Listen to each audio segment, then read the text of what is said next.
बिस्मिल्लाहिर्रहमानिर्रहीम। कैसे हैं सब भाई? उम्मीद करता हूँ सब खैरियत से होंगे। दोस्तों, आज मैं आपको बताऊंगा कि आप अपनी जैज़ की सिम का नंबर किस तरह मालूम कर सकते हैं, जो कि बहुत ही आसान है। इसका कोड मैं आपको बताऊंगा। आप आसानी के साथ वो कोड मिलाकर अपनी जैज़ की सिम का, किसी भी जैज़ की सिम का नंबर आसानी से मालूम कर सकते हैं। अगर आप भूल गए हैं तो वो भी आपका नंबर निकल आएगा, आपको आसानी से मिल जाएगा, नो प्रॉब्लम। तो चलो मैं आपको कोड बताता हूँ। *99#।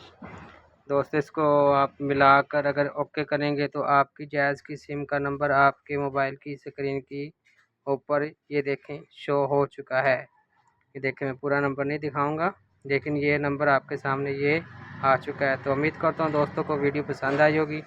दोस्तों से रिक्वेस्ट है कि मेरा यूट्यूब चैनल को सब्सक्राइब कर दें। ओके, अल्लाह हाफिज़।